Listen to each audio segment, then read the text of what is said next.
Are you feeling burnt out, overwhelmed, almost fried? Can I tell you that play is the antidote to burnout? Welcome back to the Joyful Mental Attitude Podcast. My name is David. I'm a Joy coach. That's kind of hard to say for an English as a second language student at ESL. I am a Joy coach. And today we're going to be talking about the need for play. You need play in your life. And most of us as adults stop playing. And so, again, like I said at the beginning, are you feeling fried, overwhelmed? What if the cure for that burnout, what if the cure for that being overwhelmed is not rest, but actually more play? Let's talk about being a kid again. Let's talk about playing again. And this is actually the antidote or the remedy to burnout in your life. And I want to be very clear. A lot of the things that we talk about, I'm not trying to add more things to your life or to your plate. Actually, I think it's in taking things off of your plate and putting the right things on your plate that all of this begins to change. And so, one of the coolest things, I'm a dad, I have 3 kids, a 7-year-old, a 4-year-old, and a 2-year-old, is because I've been able to tune my brain and my heart and my life towards joy, being around them brings so much more joy to my life. I don't need to teach my kids how to have fun. On the contrary, if I'm not careful, I can take fun away from them. I can take joy away from them. But dude, being around my kids is the coolest thing. It gives me the most joy because I see the play that they're doing and interacting with, and it encourages me to do the same too. And you see a lot, if I'm honest, like I've talked about a lot on these episodes, is I didn't always feel that way. I would be around my kids and they were a frustration more than they were a joy. They were a cause of stress more than they were understanding and loving their play. And and that was my fault, not theirs. And what ended up happening, because again, like we've been talking about, my internal world was this. I made it their lives worse. I cut their play and their joy because I was burnt out. I was stressed. I was anxious. And instead of participating and encouraging play and joy for them, I was the one cutting it off. And if I'm doing that for them, how the heck do you think I'm playing at all in my life? And so today, I want to encourage you and I want to guide you through a conversation of including more play in your life. I think at the heart of all of this, play is the language of joy. If you can be playful in life, this is the language of joy. This is the way that joy is expressed in its most natural ability is playfulness.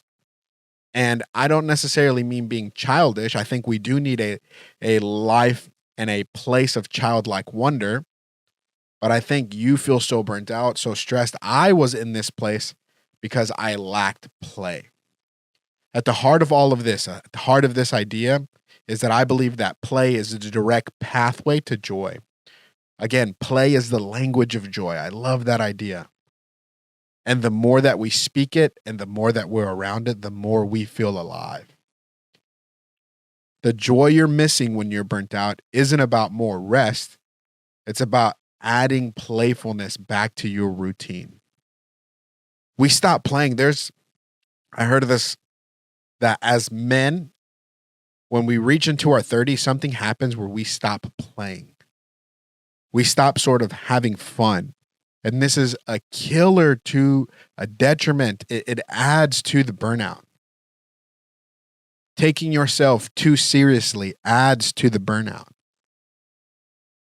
And so I don't know about you, but I needed to hear and be encouraged and have someone give me the freedom to return to play.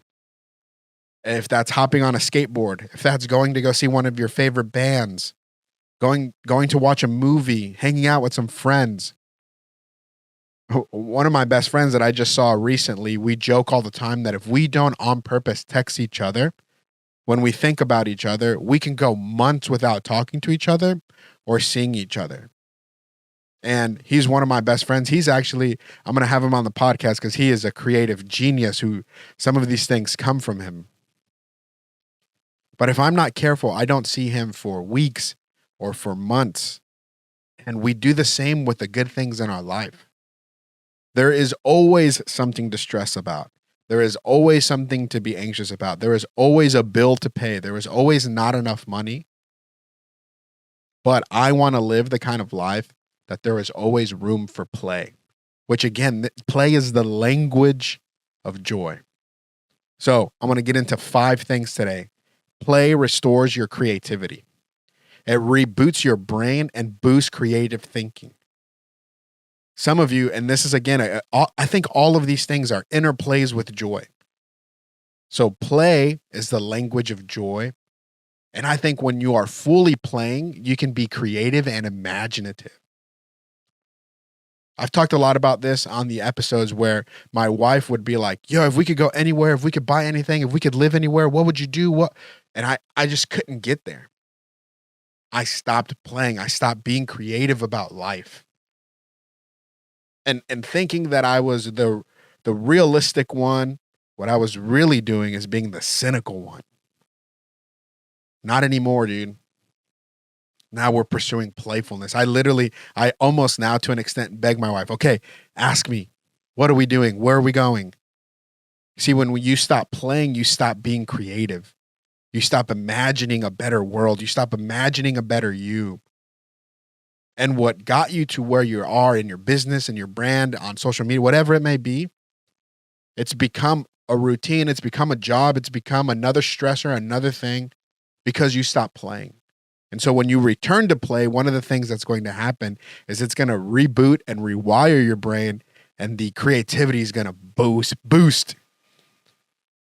So if for anything, start playing to be creative. Number 2, physical play is a stress reliever. For me, this comes in the form of bike riding. This year, I did a 50-mile bike ride and it sucked, dude. I initially had only signed up to do 25 miles, but I was around some other friends and they were doing 50 miles. And I was like, yo, if you guys can do it, I think I can do it. So I did it. And it was such a huge thing, like to physically be able to accomplish this for myself. I love bike riding. I always have. That's actually how my wife and I met, was through cycling fixed gear bikes. But there's something about riding a bike that always returns me to being a kid. There's something about picking up the skateboard. There's something about listening to punk music and hardcore that always returns me to being a kid. And so I want to keep these things in my life. And not only that, now I'm getting to show them to my kids. Now I get to take my kid to the skate park and seeing his joy. Now I get to go on family bike rides with my kids. And so not only is play something that boosts your mind, but actually physical play is a stress reliever. Go play basketball with your friends. Maybe get into a jiu-jitsu gym. It seems to be like a pretty popular thing people are doing now. But do something that moves your body. Go on a walk. If you like running, those of you that run, you know this idea of the runner's high. This is what playfulness is. It's living in the runner's high. And so moving your body playfully can lower your stress. And so not only is play going to boost your creativity, it's going to lower your stress. The next thing about play involves and creates crazy social connections. Shared play rebuilds social bonds and reduces isolation. You know, if you're online at all, there's this male loneliness crisis.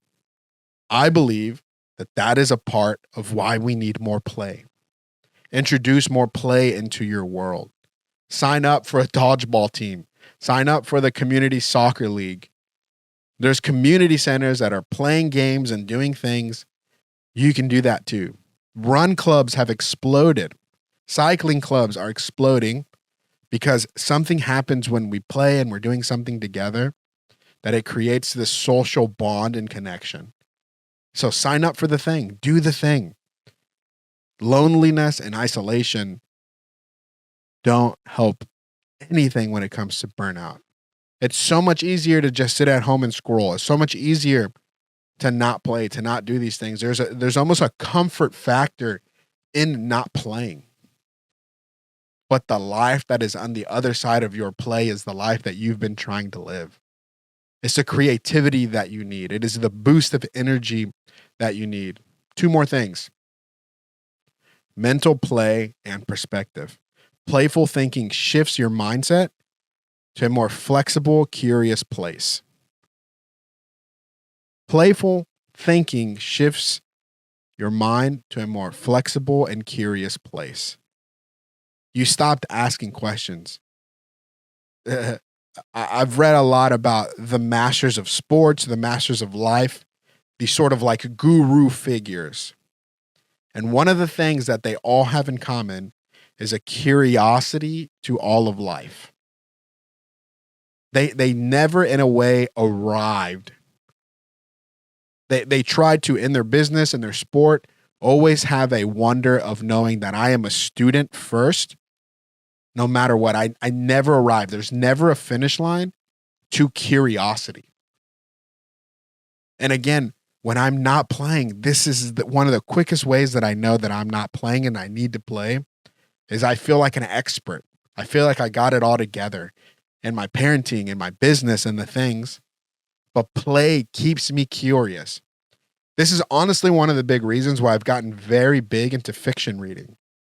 Fiction reading is living in the imagination of another person that allows my brain to play.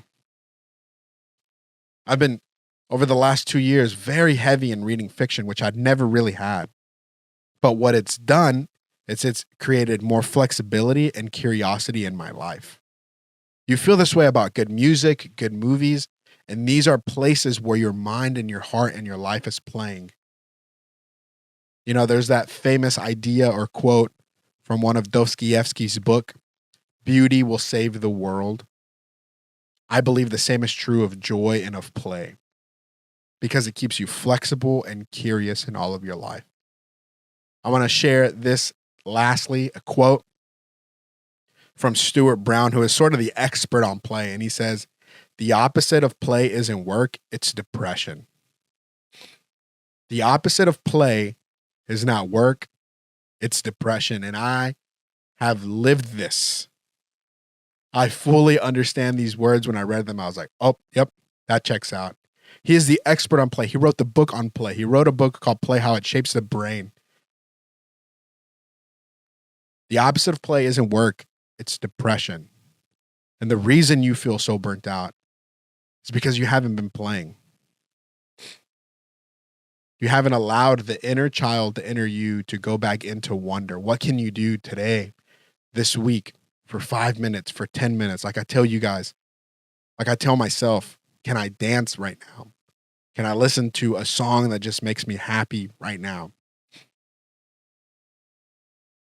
I wrote down a couple questions to sort of put myself back into the place where I would, if I were to listen to this podcast, this conversation, I would have these 3 reservations about play. How do I even find time to play when I'm already overscheduled, overburnt? Again, the first thing is this isn't another thing to add to your plate, is for you to evaluate, what can I get rid of? And if we're honest, most of us are spending dumb amounts of hours on social media, on our phones, thinking that we're vegging out. Listen, can I be honest with you? There is a time and a place for this. I veg out on YouTube. It keeps me sort of creative.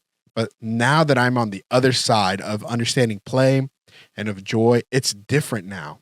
Before, I would literally use it to numb, to veg out, to stay comfortable in my depression, to flog myself even more into laziness. But now that I've understood and I've come on the other side of healing and on the other side of joy, it's not adding another thing to my plate. It's taking away things from my plate that are draining me. Some things you have to do. I have to show up as a dad. I have to show up as a husband. I have to show up for myself. I have to go to work. I have to get paid. I have to make money. I have to survive. But there are other things in my plate that I can get rid of, that I can replace play with. Excuse me. Don't look at this as adding another thing to your plate. Look for 2 or 3 things that are draining you and get rid of them. They're crowding your schedule and keeping you from play. The second hesitation that I thought about, again, being on the other side of understanding play, is, can play really help if my burnout is serious and it's coming from stress like family responsibilities or work? Yes. Yes. Play can really help you. Here's why. Here's what I truly believe. Do you think your wife or your boss, assuming that these are healthy, good people in your life, and I'm speaking from experience, my wife being one of my biggest supporters and friends, do you think my wife wants me to be anxious, stressed, burnt out, where she has to walk on eggshells around me? Or do you think I'm a better husband to my wife when I'm playing and I'm flexible and I'm creative and I'm imaginative? Who do you think my wife wants to be a partner in life with? The stressed, burnt out, anxious, ready to fight at any moment. She has to walk on eggshells around me. Do you think she loves that guy and being that guy, or the guy that can be flexible and creative and fun and can, if I can participate in play, I can help her participate in play, and I can be playful in her with her and her. Whoa. Who do you think is better for my wife? Who do you think is better for me? Who do you think my kids want to be around? Who do I want to be around? And you're telling me that if you learn to play and it helps you as a person, you're not going to be a better employee at work. You're not going to be a better friend. You're not going to be a better husband, a better dad. And so, yes, play can really heal your burnout, but you have to be purposeful and intentional about it. I believe that joy is a gift from God, and God is in the gift itself. But it's about understanding it and being purposeful and intentional about receiving it. So, for example, one of the fun things that I do, I don't do it very often, but every now and then a group of my friends and I will get together and we'll play FIFA. And everybody's roasting each other, everybody's laughing, everybody's having fun. And instead of just letting this be a moment of fun, I take a moment, I take a deep breath in, and I go, this is what joy is. I am playing right now. And it changes that moment from just being a regular, fun, dumb moment to being intentional and purposeful about my play. And it's bringing me life when I do that. So yes, play can really help. Yes, joy can really help. And the last hesitation that I think you might have is, what if I'm not a playful person anymore? How do I start playing again? I remember sitting and thinking about, like, I think I've mentioned this several times, my wife being like, this is not who I was dating. You are not the person I initially married, because I just was not creative anymore. I was not imaginative anymore. I was being the realistic one in our relationship. I was being the one that was checking in on our finances. You know, the one that we're grown-ups now. We can't do this. And I had to do a lot of healing so that I could give myself the permission to play again. So, how can you be playful again? Maybe you're so caught up in your depression, your burnout, your anxiety that you don't know how. Reach out to a friend and ask, dude, when is a time that you've seen me like just be fully myself? Maybe if you don't have any friends, reach out to a therapist. Maybe get some coaching. This is exactly what I'm here to do, is to help you be a playful person again. And so one of the things and one of the questions you can ask is, what is something that I've done recently that has made me feel most myself? Was it reading a book? Was it going for a walk? I think there's a couple things that you could do to get you back to this place, and that's just going out on walks. I get kind of seasonally low or depressed. I'm very grateful. I don't have to have my camera light on. The sun is shining. This is just sunlight, and it just looks good in the room. And I'll take my phone calls outside and I'll go for a walk while I'm talking, while I'm coaching. And just that thing is playful and it just gives me life again. Get outside. That's one of the easiest ways that you can just get playful again. Leave your phone outside and just get outside. Go for a bike ride. You did things as a kid that just were so fun. Drawing. Watch one of your favorite cartoons this week. Read one of your favorite childhood books. You're telling me that when you were 8 or 10 years old and you picked up Captain Underpants, that wasn't the funniest crap you've ever read? My now 7-year-old loves Captain Underpants and is so dumb and so funny and so joyful to be able to hear him understand the jokes and just start laughing.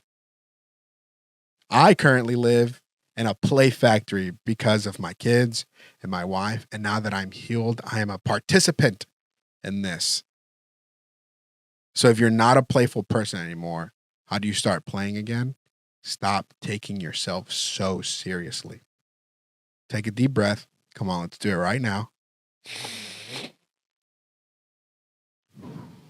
And say to yourself, I deserve some play. Play is the language of joy. I was built for joy. And just start repeating that to yourself. For yourself. You were built for joy. You were built for play. It is the antidote to burnout. And if you don't know how to do it, stumble in the dark.